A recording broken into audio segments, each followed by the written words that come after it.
Hello friends, आपका स्वागत है मार्केट एनालिसिस की इस वीडियो के अंदर। और हम बात करेंगे market outlook for next week. और नेक्स्ट वीक के लिए मार्केट आउटलुक क्या लग रहा है। अब मुझे इंतजार था एचडीएफसी बैंक के रिजल्ट का, उसका डिटेल में हमने एनालिसिस आपके साथ शेयर किया है और किस तरीके से बैंकिंग कंपनी प्रॉफिट कमाते हैं, तो उससे संबंधित भी एक वीडियो आपके साथ शेयर किया है। तो एचडीएफसी बैंक के रिजल्ट एनालिसिस के बाद हमें जो बात समझ में आई है, इन्फोसिस के रिजल्ट के बाद जो उसके ईडीआर का हाल हुआ है और जिस तरीके से कंपनी स्पेसिफिकली अब हमारे को एक फंडामेंटल व्यू निकल कर आ रहा है। अगर मैं इससे आप बात करें फंडामेंटल व्यू की, तो मुझे पर्सनली ऐसा लग रहा है कि अब एक बढ़िया वाली गिरावट के लिए शायद बाजार तैयार हो गए हैं। और जिस तरीके की रिलीफ रैली थी हम एंटिसिपेट कर रहे थे लोअर लेवल से, और मुझे वो लगता था कि भाई एक पुल बैक आएगा, वो पुल बैक आ गया। हालांकि मेरी उम्मीद से थोड़ा ऊपर चला गया पुल बैक। मुझे अभी उम्मीद है कि अब जिस तरीके के फंडामेंटल्स ड्राइव हो रहे हैं, अब बाजार एक अच्छी खासी गिरावट की तैयारी कर सकता है। और जैसा आप वीडियो का शीर्षक देख रहे हैं, निफ्टी एंड बैंक निफ्टी तो गया, ये वास्तव में ये केवल एक सांकेतिक रूप से मैं आपके साथ चर्चा कर रहा हूँ कि हमें ये वीकनेस नज़र आ रही है, उसको किसी अन्य प्रकार से ना ले। जैसे बहुत सारे लोग होते हैं वो लिख देते हैं एचडीएफसी बैंक बिग स्कैम, और फिर एक अमाउंट के सामने बहुत सारी जीरो लगा देते हैं। तो मैं उस तरीके से मिसलीड नहीं कर रहा हूँ। मैं आपको एक सिंपल सी बात बता रहा हूँ कि निफ्टी तो गया या बैंक निफ्टी तो गया के शीर्षक का मतलब है कि हमें एक वीकनेस नज़र आ रही है, इससे ज़्यादा कतई कुछ भी नहीं है। तो चर्चा करते हैं। शुरुआत में हम बात करेंगे सबसे पहले इन्फोसिस की। इन्फोसिस के एडीआर के अंदर जो कुछ हुआ, यानी कि एडीआर का मतलब है वो इंस्ट्रूमेंट्स जो अमेरिका के अंदर इन्फोसिस के शेयर से संबंधित जो है लिस्ट है। हम आम बोलचाल की भाषा में ये कह सकते हैं कि इन्फोसिस का जो शेयर है जो यूएस के अंदर अगर वो लिस्टेड है तो वो एडीआर के माध्यम से होता है। अगर ग्लोबली कहीं पर भी लिस्टेड है तो वो जीडीआर के माध्यम से होता है। तो उनके अंदर अगर हम बात करें तो इन्फोसिस के एडीआर में तकरीबन जिस दिन रिजल्ट आए थे वहां पर 0.5% तक की गिरावट देखने के लिए मिली। अब वो इंडिकेशंस क्या हैं? वो इंडिकेशन साफ है कि इन्फोसिस के रिजल्ट बाजार को पसंद नहीं आए। अब यहां पर अगर हम बात करें पूरे स्पेस के अंदर कि भाई इस पूरे स्पेस में और कौन से खिलाड़ी हैं जो इन्फोसिस की तर्ज पर गिर सकते हैं। एज ए डिस्क्लोजर टीसीएस मेरे पर्सनल पोर्टफोलियो में है, लेकिन उन सब के बावजूद मुझे लगता है कि टीसीएस में भी एक अच्छी वीकनेस आपको देखने के लिए मिलेगी और फर्दर आपको 2 से 2.5-3% का फॉल जो है देखने के लिए मिल सकता है। और इस हफ्ते में मुझे लगता है 5% तक का फॉल भी आपको देखने के लिए मिल सकता है। आगे की बात करते हैं कि भाई ये 2 दिग्गज के अलावा टेक महिंद्रा में क्या सीन हो सकता है, विप्रो में क्या हो सकता है। तो वहाँ पर भी अगर हम बात करें तो टेक महिंद्रा का भाव अभी 1086 है और 2% की कमजोरी में था। तो मुझे लगता है कि जिस तरीके का आउटकम है 1000 रुपये के नीचे आपको टेक महिंद्रा भी आता हुआ नजर आ सकता है बहुत ही जल्द। विप्रो 368 हालांकि निचले लेवल्स के आसपास ट्रेड कर रहा है, इसमें भी फर्दर गिरावट जो है आ सकती है। और फंडामेंटली जो रिजल्ट आए हैं इन्फोसिस के और टीसीएस ने जिस तरीके से परफॉर्मेंस दिखाई है, तो ऐसा माना जा रहा है कि आईटी पैक में भी पेन और बाकी है। तो इन शेयर्स में गिरावट का जो है रुख हमें देखने के लिए मिल सकता है। तो मार्केट आउटलुक के इस हफ्ते के दौरान हमें लगता है कि इसके अलावा जो शेयर्स मैं अभी ट्रैक कर रहा हूँ आपको वो बताऊँ एचसीएल टेक। तो एचसीएल टेक की भी बात अगर हम कर रहे हैं पूरे टेक पैक में, तो एचसीएल टेक का जो शेयर 1071 पे मुझे लगता है ये भी 1000 के नीचे आपको इस हफ्ते जाता हुआ नजर आ सकता है। तो ये वीकनेस है, ये ब्रॉड बेस आईटी से आ रही है पहले। अब बात करते हैं दूसरे सेक्टर के ऊपर, यानी कि बैंक के। बैंकों में अगर आज हमने साफ साफ देखा एचडीएफसी बैंक अब महंगाई की जो मार है उसको नहीं झेल पाया और जो मार्जिन्स हैं वो significantly quarter on quarter basis पर एक अच्छी परफॉर्मेंस नहीं, क्योंकि बैंक हमेशा ग्रोथ करके आगे आते हैं लेकिन उन्होंने डी ग्रोथ दिखाई है इस बार प्रॉफिट में और खर्चे बढ़ते हुए नजर आए हैं। उसका जो असर होगा वो बाकी बैंकों में भी आपको देखने के लिए मिलेगा। अब इसका जो असर है वो आपको आईसीआईसी बैंक में भी देखने के लिए मिलेगा। हालांकि आईसीआईसी बैंक में डिपॉजिट रेट ज़्यादा नहीं थे, लेकिन एक्सिस बैंक, कोटक बैंक और यहाँ पे रनअप बहुत अच्छे हो रखे थे। मुझे लगता है कि बैंक निफ्टी के अंदर भी एक अच्छा खासा करेक्शन आपको देखने के लिए मिलेगा। और मुझे लगता है कि इस हफ्ते के दौरान 40,500 40,800 रुपये तक के भाव जो है बैंक निफ्टी में देखने के लिए मिल सकते हैं। और ये पूरा जो इम्पैक्ट है कि अभी तक बाजार क्या कर रहा था, बाजार अभी वेट एंड वॉच कर रहा था। बाजार वेट एंड वॉच क्या कर रहा था कि भाई देख लो तुम क्या कर सकते हो, खींच लो बाजार को। तो बाजार जब ओवरसोल्ड हो गया था, यानी कि बड़े प्लेयर्स ने एक मंदी बनाई थी, उन्होंने वो मंदी खेली, उसमें प्रॉफिट बुक किया, उन्होंने मंदी छोड़ दी, और हम ये कह सकते हैं कि तेजी करने वाले बुल्स ने बाजार को ऊपर खींचा।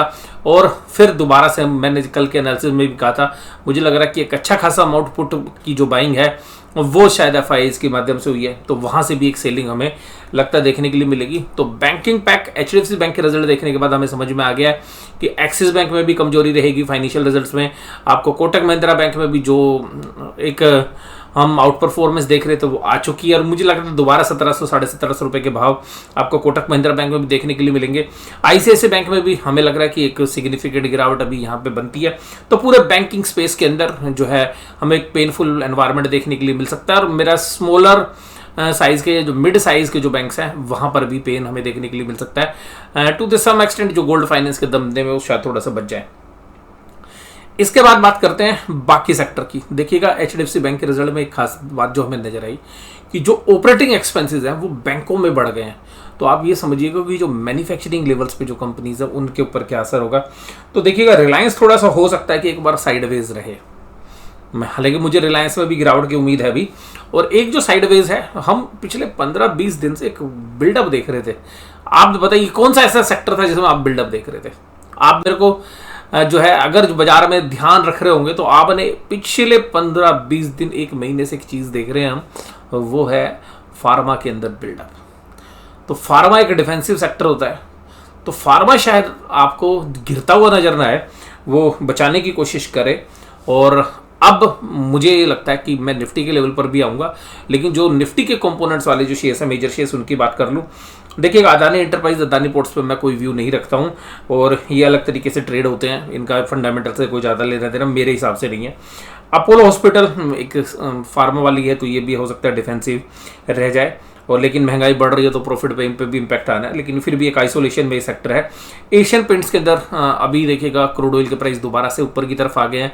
डिमांड पिछले पीरियड में आपने देखी, और मैं शायद सबसे पहले कवर करने वाला था पेंट्स इंडस्ट्री को, जब मैंने आपके साथ ये चर्चा की थी कि दिवाली का सीजन खराब हुआ है। और उसके बाद देखिएगा ये 3500-3600 रुपये में चलने वाला शेयर एशियन पेंट आज 2800 की लाइन में आ गया, और मुझे लग रहा है 2500-2600 के आसपास भी हो सकता है। एक्सिस बैंक 864 रुपये का भाव है। मुझे लगता है कि इस हफ्ते के अंदर शायद 820 रुपये तक के भाव आपको देखने के लिए मिल जाए। बजाज ऑटो पे भी हमारी जो है एक परफॉर्मेंस आ गई है, तो यहाँ पर भी देखिएगा खर्चों का असर आएगा। तो हालांकि लार्ज कैप है ऑटो, कोई बहुत हाई वैल्यूशंस पे नहीं है, बट मुझे लगता है कि 4000 के आसपास, 4288 का भाव, 4000 तक के आसपास के भाव इस हफ्ते आपको देखने के लिए मिल सकते हैं। बजाज फिंस सर 13141 की, इसमें देखिएगा कोई परफॉर्मेंस आई नहीं है। बजाज फाइनेंस पे भी देखिएगा महंगाई की बार पड़ती हुई आपको नजर आएगी, तो जो थोड़ा सा रन पाया है इसमें भी थोड़ी सी वीकनेस आ सकती है।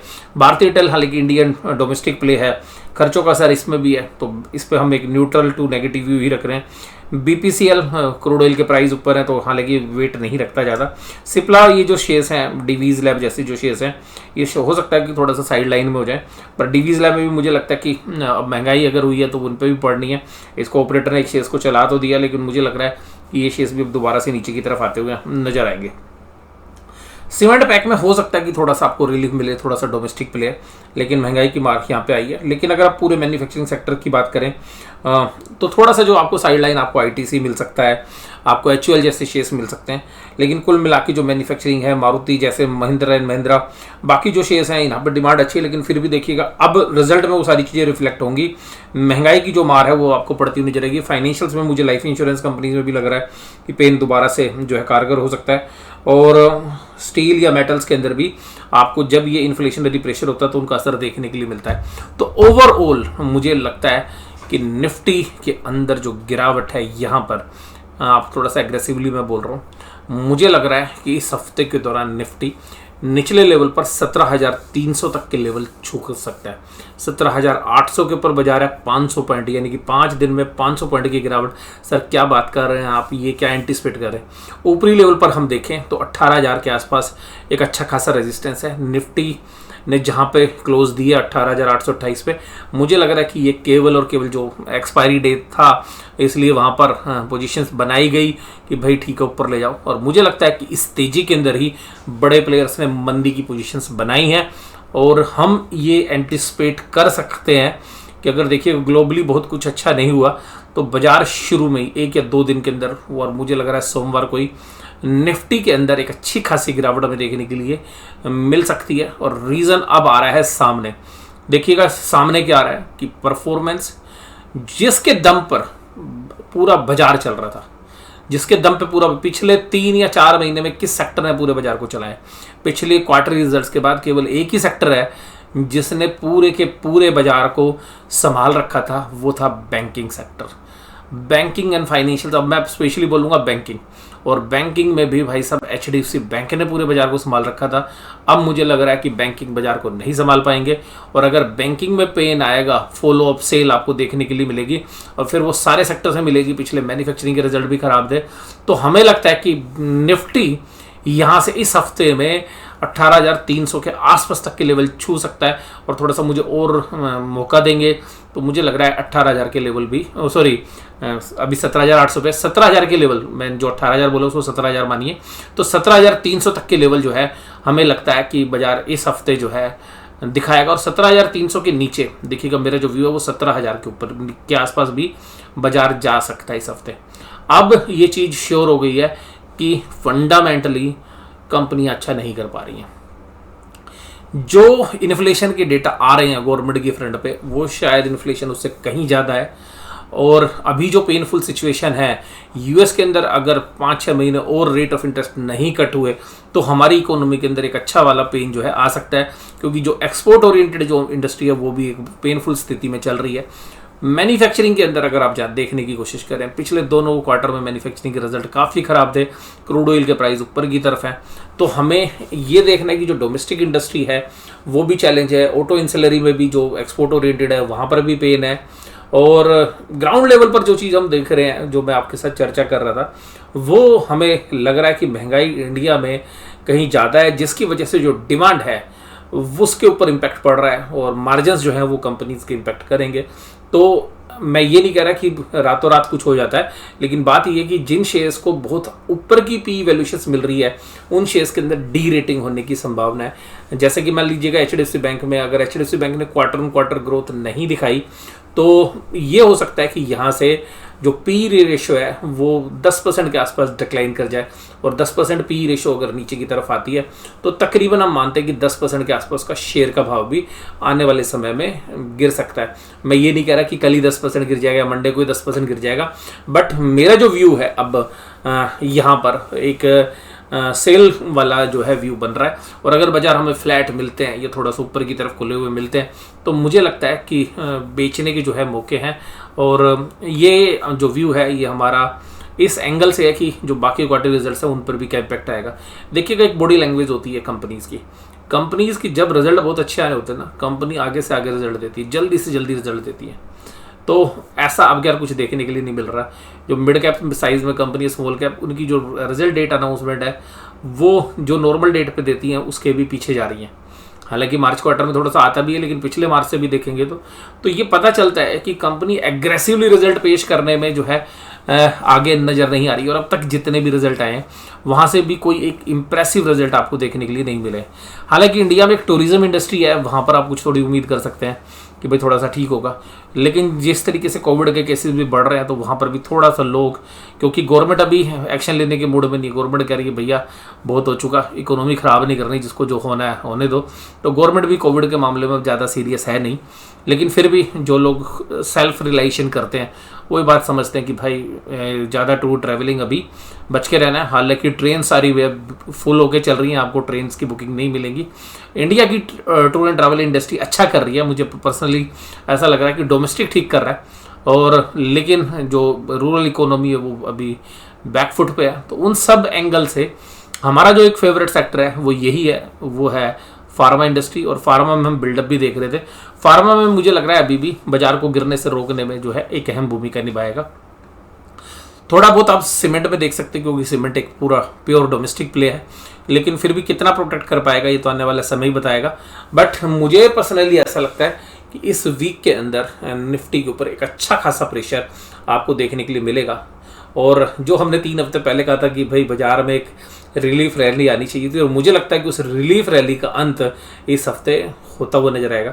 ऊपरी लेवल पर अगर आप टेक्निकल एंगल से भी देखें तो देखिएगा 17,800 के आसपास जो है एक 17,800 17,830 पर एक बहुत अच्छा रेजिस्टेंस है। वो वैसे भी हम उम्मीद कर रहे थे कि एक बार में पार नहीं होगा। अब जिस तरीके से रिजल्ट आए हैं इन्फोसिस के, HCL, HDFC बैंक के, और जिस तरीके से बाकी IT कंपनीज के भी आएंगे, तो एक आउटलुक थोड़ा सा नेगेटिव हो गया और उसका असर आपको एक फॉलोअप सेल के अंदर देखने के लिए मिलेगा। तो मुझे लगता है कि इस हफ्ते में ऊपरी फ्रंट पर अगर हम देखें तो देखिएगा मुझे निफ्टी ऊपरी फ्रंट पे ज़्यादा से ज़्यादा 18,100 लगता है। मुझे चांसेस उसके भी बहुत कम लग रहे हैं। और मान लीजिएगा मुझे 20% चलने की संभावना लग रही है, तो मुझे 80% गिरने की संभावना लग रही है।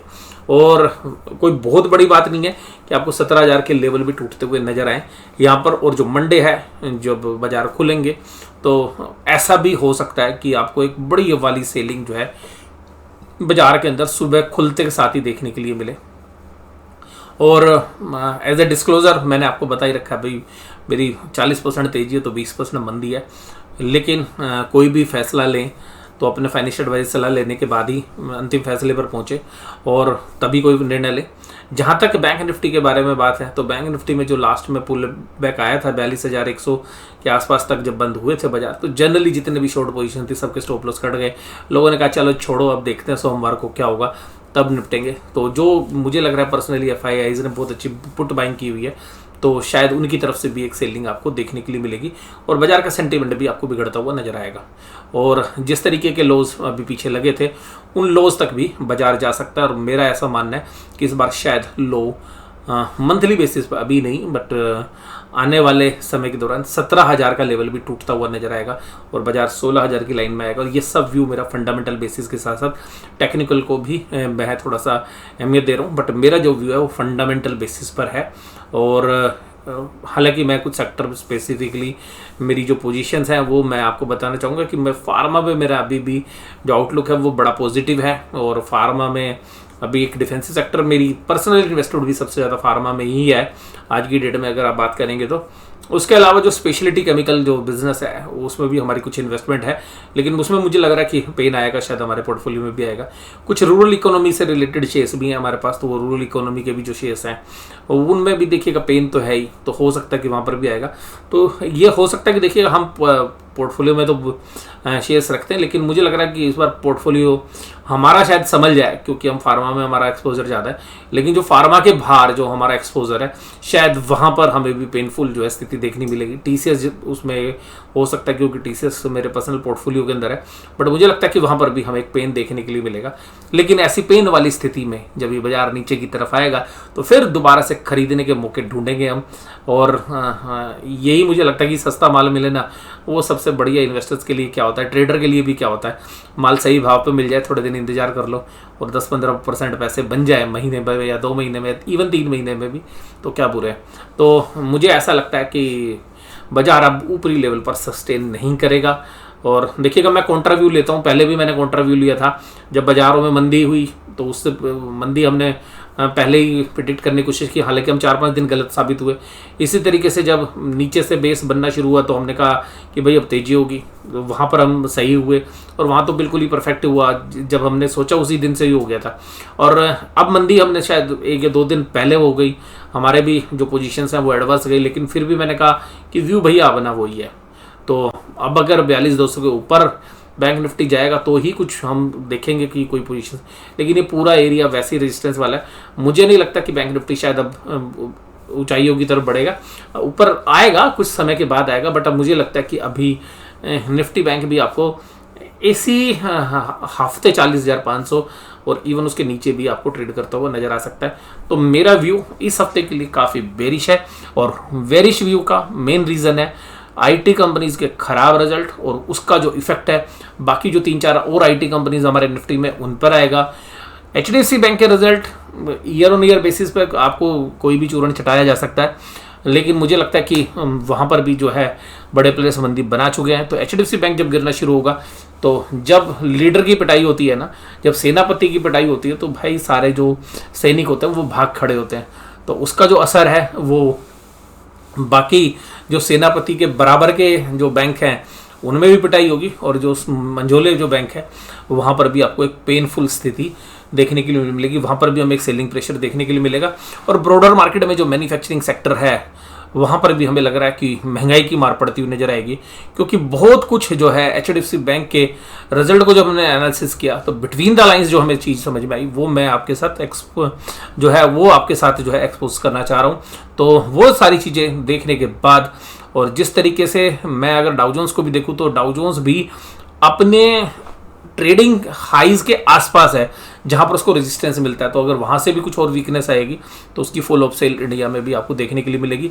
एशियन मार्केट्स हो या यूरोपियन मार्केट्स हो, पिछले 10-15 दिनों में निचले लेवल से काफ़ी पुल बैक कर चुकी हैं। तो वहां से भी हमें एक सेलिंग अगर देखने के लिए या रेजिस्टेंस मिलेगा तो उसका इम्पैक्ट भी हमें हमारे बाजारों पे देखने के लिए मिलेगा। हालांकि जो है स्टॉक स्पेसिफिक भी आपको नज़र बना के रखनी चाहिए। ये नहीं है कि पूरा बाजार अगर इंडेक्स के लेवल पे गिर रहा है तो आप भी सेम व्यू बनाएं, क्योंकि हम जो है इस गिरावट में अगर होती है तो इसमें भी हम खरीदने के मौके ही ढूंढेंगे, और जो हमारी ट्रेडिंग पोजीशंस हैं उनमें हम प्रॉफिट बुक कर सकते हैं और करने की कोशिश करेंगे, क्योंकि हमने जो मंदी बनाई है तो वो थोड़ा सा हमने ऊपर लेवल पे ही मंदी बनाई है। हालांकि कुछ पॉइंट्स हम हमारे मंदी के लेवल से ऊपर चल रहे हैं। एज ए डिस्क्लोजर मैं आपको जो है सारी चीज़ें शेयर कर देता हूँ, और हालांकि अभी जो मंदी की पोजीशन है वो सब लॉस में है, लेकिन उम्मीद करते हैं कि जिस तरीके का भी आउटकम निकल कर आए हैं शायद सारी पोजीशंस जो है आपको प्रॉफिट में होती नजर आएंगी। और मैंने रीज़न आपको बताए हैं, आईटी गया, बैंकिंग में मार्जिन्स गए, मैन्युफैक्चरिंग भैया कैसे बचेगा जब बैंकों के खर्चे बढ़ रहे हैं, तो मैन्युफैक्चरिंग कहाँ से बचा लेगा। ऑपरेटिंग मार्जिन्स जाएंगे, नेट प्रॉफिट मार्जिन्स जाएंगे, और जो एक्सपोर्ट ओरिएंटेड कंपनी, एक्सपोर्ट के ऑर्डर्स नहीं है तो वो प्रॉफिट भी जो पिछले साल मैन्युफैक्चरिंग कंपनी मेंटेन कर पा रही थी शायद वो प्रॉफिट भी मेंटेन नहीं कर पाएंगे, और उसका असर आपको देखने के लिए मिलेगा। और सबसे खास बात यह कि नीचे से बाजार एक अच्छा खासा पुल बैक दे चुका है, लेकिन ये ध्यान रखिएगा अब बाजार जो गिरेगा ना, अब जहां बॉटम बना के आएगा, जो मुझे लग रहा है कि जो बॉटम बनेगा उस बॉटम के बाद महीने 1.5 महीने बाजार वहीं रहेगा, वहां कंसोलिडेट करेगा, लोगों को परेशान करेगा, और वहीं पर आप अपना पोर्टफोलियो बना लीजिएगा। 2 से 3 साल के नज़रिए से एक अच्छी वेल्थ क्रिएट करने के मौके शायद बाजार की इस गिरावट में आपको देखने के लिए मिलेंगे। और ये सारे जो मैं चीज़ें आपके साथ शेयर करूं सब फंडामेंटल बेसिस पर है। 23 मिनट की वीडियो हो गई है, बोर तो नहीं हुए हैं? बोर हुए तो कमेंट बॉक्स में बता देना, मज़ा आ रहा है तो भी बता देना, और कुछ नहीं बताओगे तो भाई कुछ समझ में नहीं आएगा कि क्या देखना चाहते हो क्या नहीं देखना चाहते। तो आज की चर्चा में बस केवल इतना ही। वीडियो देखने के लिए धन्यवाद। Thank you very much.